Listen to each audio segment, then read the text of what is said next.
this is that weird time of year where the teams that remain are generating news.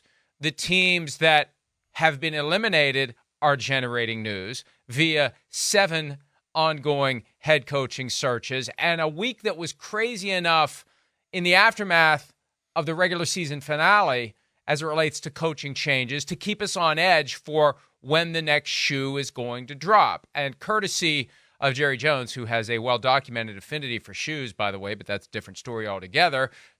Thanks and no thanks to Mark Leibovitz for that one. But I digress.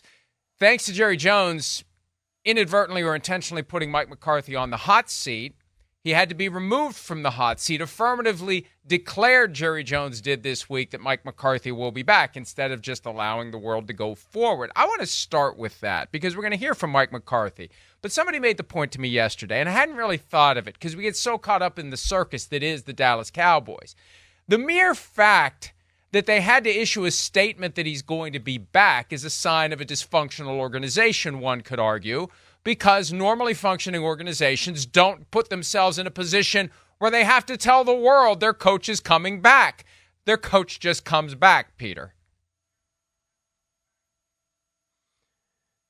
Well, Mike, I think if you have watched in the last 52 weeks, because it was 52 weeks this weekend that the Dallas Cowboys looked absolutely toothless in losing the playoff game against the San Francisco 49ers in Santa Clara. And let us count the ways that the Cowboys have been disappointing in the intervening time. They lose to the 49ers in the playoffs narrowly, but toothlessly. They then come into this season saying, we're all in. This is our year. We got to win. And they go to San Francisco in week 5 and lose 42-10. And then later in the season, when they're trying to get their year back together, they lose in back-to-back weeks to Buffalo and Miami. And then obviously they have really one of the most embarrassing moments in franchise history in falling behind 27-0 to the 7 seed.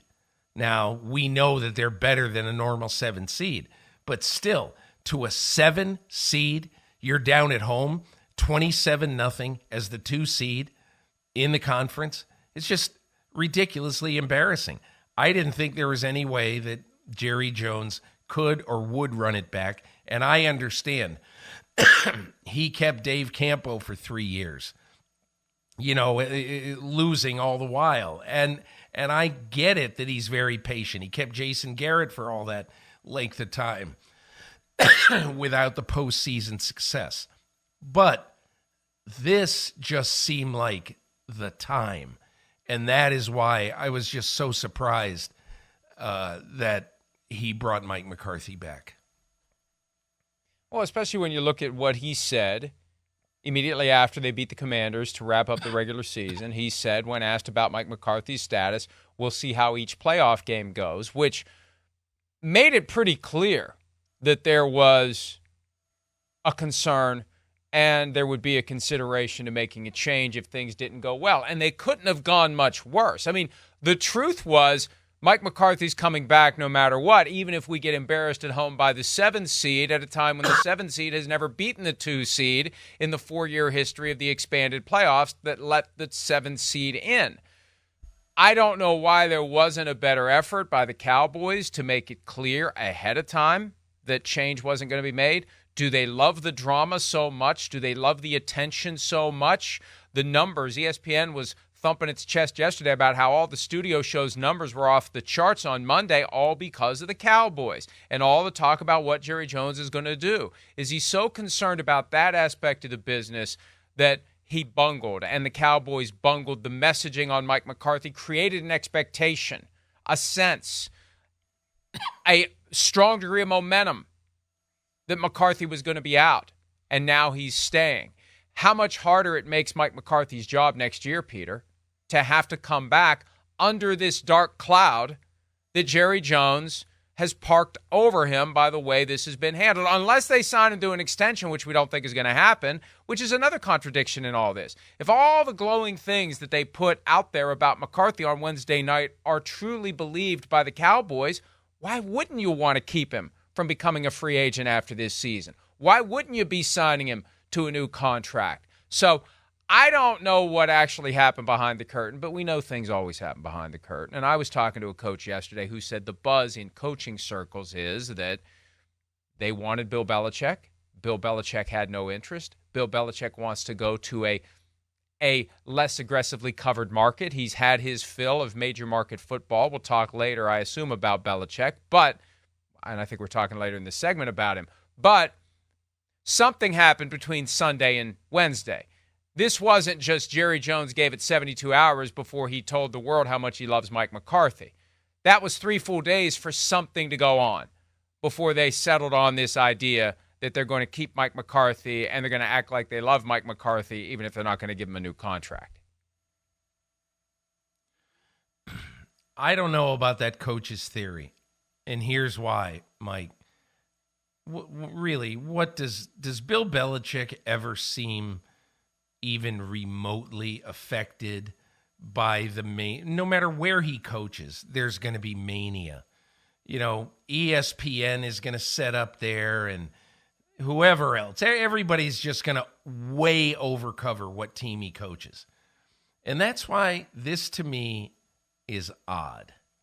It's odd for 2 reasons. Number one, Jerry Jones got to where he got in life to be able in 1989 to buy the crown jewel he believed of American sports franchises. And that's really what he's turned it into. To buy the crown jewel of American sports franchises. You know how he got to where he got? By being a ruthless businessman. And there have been so many times where that we have seen that come out. And I'll give you 2 examples. Number one, when he fires Jimmy Johnson and he says 500 guys could coach this team and just watch, I'm going to pick one of them. He picks Barry Switzer and he thinks he's proven right because Switzer goes out and wins the Super Bowl the next year with the Cowboys. So, and then, the other, I don't know that I'd call this ruthless, but against the big advice of his son, Steven. A couple of years later, he signs Deion Sanders for a $13 million signing bonus and asks Steven, after he says, I'm going to sign him to that, he says, you want to fight me right now, don't you? But those were really against the grain things to fire Jimmy Johnson. How can you fire Jimmy Johnson? He's won 2 Super Bowls. How can you pay Deion Sanders more than any quarterback makes? It's ridiculous. You can't do that. Well, he did it. But he seems to have settled into this part of life that sometimes, Mike, when you get older, as I get older, I get a little bit less strident about things. Now, later, I do want to talk about one of the things I am strident about, which is a guy like Ben Johnson in a week that he's preparing for a playoff game, squeezing in 5 job interviews, which the NFL should be ashamed of itself for that. But I do want to get to that a little bit later. And be all that as it may with Jerry Jones, I think that he basically knew that he needed to do something. He knew he needed to take a big step. And quite honestly, if not Bill Belichick, why not Mike Vrabel? Why? And that to me is the bothersome thing about this, that I think he knew that he needed to do something, and he just said, it's a little more comfortable doing it this way. Well, and that takes me back to a theory that I kick around from time to time, and I'll be curious to see what you think of this. He acts like he is obsessed to the point of tormented by winning another Super Bowl to go along with the 3 that were won in the 4 years back in the 90s. That you would be amazed at the size of the check I would write if it would guarantee me a Super Bowl win. He has said that, if not exactly close enough to that, multiple times. But then when you have the opportunities to make the kind of upgrade that would get you closer to winning a Super Bowl, you don't do it. Do you not do it because you don't want to pay Mike McCarthy to not work for you? Because even though Jerry Jones is ridiculously wealthy and has made this empire for himself, he's just cheap about that and doesn't want to, just like Mike Brown. The one thing he and Mike Brown have in common, they don't want to pay a coach to sit home on the couch and eat pork rinds and watch bowling like Homer Simpson. I don't know if that's part of it, but I can't help but wonder, Peter, whether the I want to win the Super Bowl every year, which has been inartfully articulated by him with other terms, the idea that I want to win the Super Bowl is a grift. It's a scam on the fans who are expected to dig deep into their wallets, buy expensive tickets, show up at the stadium, buy overpriced beer and stale popcorn and hot dogs and whatever else, buy jerseys, buy this, buy that, pay attention to the Cowboys whenever and however and wherever the Cowboys name comes up. All press is good press, even the bad press, as long as they're talking about you. And he really isn't as obsessed with winning the Super Bowl as he is with maintaining this profile that the Cowboys have. Because in that regard, Peter, he's winning every single year. And the fact that they haven't been to an NFC championship game for 28 years and have still maintained that status as America's team is even more amazing than winning a Super Bowl. All these other teams that fall off as it relates to being competitive fall off the radar screen as it relates to people following that team and adopting that team and wanting to talk about the Cowboys. So what he's pulled off by way of making them the center of the NFL's universe for the past 30 years when they haven't been highly competitive since 1995 is more amazing than those 3 Super Bowls in some respects. And I just wonder whether that's really his priority. And it's not winning the Super Bowl. It's making the Cowboys the team everybody wants to talk about, because here we are on the brink of divisional round weekend, right out of the gates. What are we talking about? We're talking about a team that isn't playing this weekend. Well, I think Jerry Jones recognizes that.